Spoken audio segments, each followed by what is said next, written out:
Assalamualaikum warahmatullahi wabarakatuh.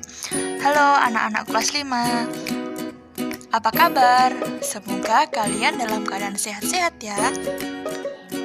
Hari ini kita akan belajar tentang tema 5, subtema 2, pembelajaran 1.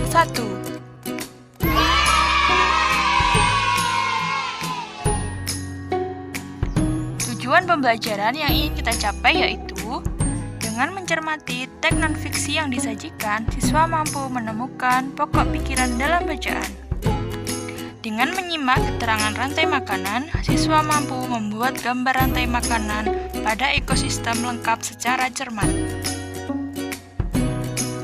Anak-anak, sebelum kita memulai pembelajaran, supaya lebih bersemangat, mari kita bernyanyi.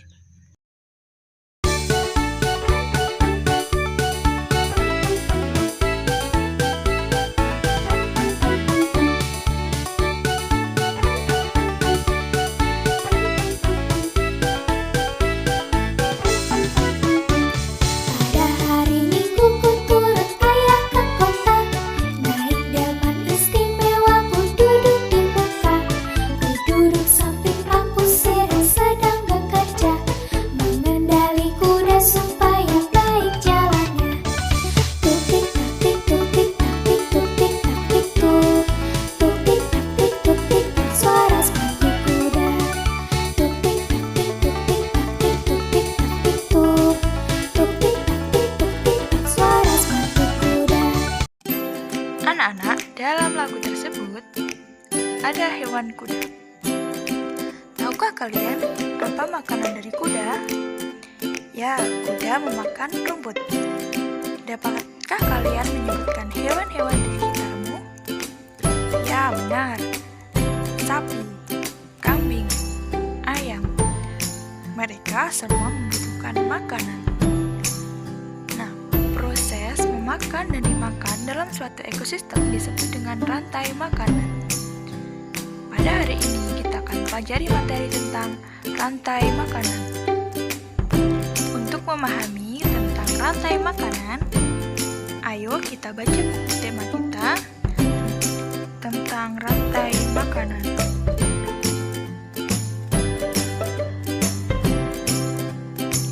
Setelah membaca, kalian dapat menentukan pokok pikiran. Dalam setiap bacaan terdapat pokok pikiran. Dengan menentukan pokok pikiran, kita dapat menemukan informasi penting dalam bacaan. Pokok pikiran atau ide pokok adalah gagasan yang menjadi pengembangan paragraf. Ide pokok terdapat dalam kalimat utama. Dalam setiap paragraf hanya terdapat satu pokok pikiran. Bagaimana cara menentukan pokok pikiran? Simaklah penjelasan berikut. Cara menentukan pokok pikiran dalam paragraf. 1. Membaca seluruh kalimat dalam paragraf. 2. Menandai kalimat awal, akhir atau kalimat awal dan akhir paragraf. 3. Menandai pikiran pokok yang terdapat di awal, akhir, atau kalimat awal dan akhir paragraf. Setelah mendengarkan penjelasan, ayo berlatih menentukan pokok pikiran. Berdasarkan bacaan yang telah kalian baca, tentukanlah pokok pikiran tiap paragraf. Rantai makanan. Rantai makanan adalah perjalanan memakan dan dimakan dengan urutan tertentu antar makhluk hidup. Perhatikan gambar berikut. Padi dimakan oleh tikus, kemudian tikus dimakan oleh ular. Ular dimakan oleh burung elang. Setelah beberapa waktu, burung elang mati. Bangkainya membusuk dikorekan oleh makhluk hidup pengurai dan bercampur dengan tanah membentuk humus. Humus sangat dibutuhkan tumbuhan, terutama rumput. Begitulah seterusnya sehingga proses ini berjalan dari waktu ke waktu. Setelah membaca, barulah kita dapat menentukan pokok pikiran. Pokok pikiran paragraf 1 adalah rantai makanan pada ekosistem sawah. Dapat dimengerti ya anak-anak? Anak-anak, setelah kita menemukan pokok pikiran, marilah mengubah pokok pikiran menjadi kalimat utama. Paragraf 1. Dari pokok pikiran rantai makan di sawah, kita dapat ubah menjadi kalimat utama. Ada 5 komponen yang berperan penting dalam rantai makanan di sawah, yaitu padi, tikus, ular, elang, dan pengurai. Kita lanjutkan ke paragraf 2. Di lautan yang menjadi produsen adalah fitoplankton. Fitoplankton ialah sekumpulan tumbuhan hijau yang sangat kecil ukurannya dan melayang-layang dalam air. Konsumen satu adalah zooplankton, hewan pemakan fitoplankton. Konsumen 2 adalah ikan-ikan kecil. Konsumen 3 adalah ikan-ikan sedang. Dan konsumen 4 adalah ikan besar.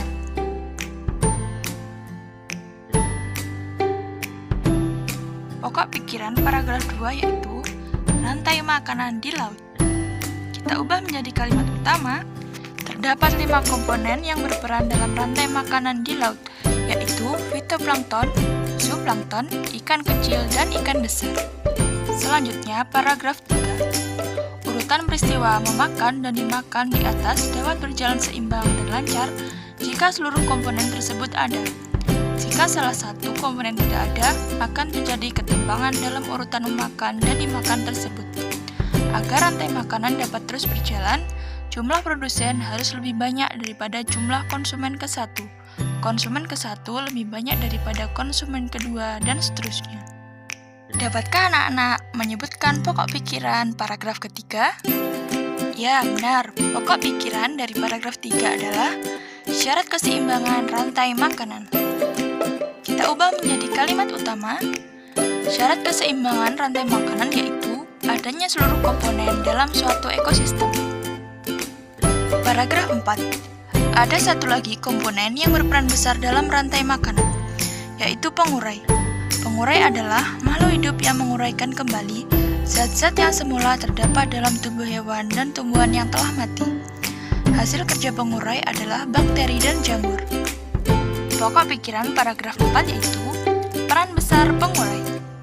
Kita ubah menjadi kalimat utama. Pengurai memiliki peran besar dalam rantai makanan. Sekarang, ayo perhatikan gambar berikut. Padi dimakan tikus, tikus dimakan ular, ular dimakan elang, elang mati kemudian diuraikan oleh jamur. Simaklah keterangan berikut. Produsen adalah tumbuhan yang mampu menghasilkan makanan sendiri, kemudian dimakan oleh konsumen satu. Konsumen satu berupa hewan, kemudian dimakan lagi oleh konsumen 2. Konsumen 2 mati, kemudian membusuk diuraikan oleh pengurai. Pengurai dijadikan sebagai pupuk produsen, agar produsen tetap tumbuh subur.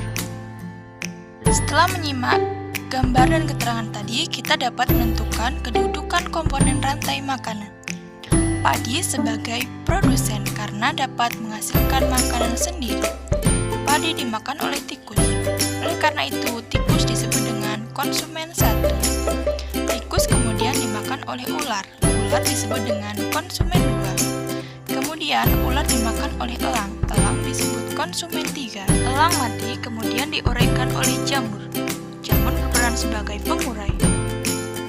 Setelah mengetahui keterangan tentang rantai makanan, mari kita membuat gambar tentang rantai makanan. Kita akan mencoba membuat gambar rantai makanan pada ekosistem kebun. Di kebun biasanya terdapat sayuran. Sayuran berperan sebagai produsen.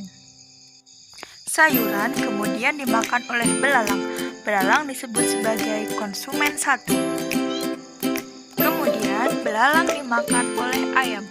Ayam berperan sebagai konsumen 2. Ayam kemudian dimakan oleh ular. Ular disebut sebagai konsumen 3. Ular mati kemudian membusuk dan diuraikan oleh pengurai yaitu jamur. Nah, itu tadi merupakan rantai makanan pada ekosistem kebun. Sangat mengasyikkan ya pembelajaran kita pada kesempatan kali ini. Masihkah anak-anak ingat apa saja yang kita pelajari pada kesempatan kali ini? Ya, kita mempelajari tentang menentukan pokok pikiran dalam bacaan. Kemudian kita juga belajar tentang kedudukan komponen rantai makanan, dan yang terakhir kita belajar membuat gambar rantai makanan beserta keterangannya. anak-anak, tetap belajar dengan rajin ya. Dan sampai jumpa pada video pembelajaran yang selanjutnya. Wassalamualaikum warahmatullahi wabarakatuh.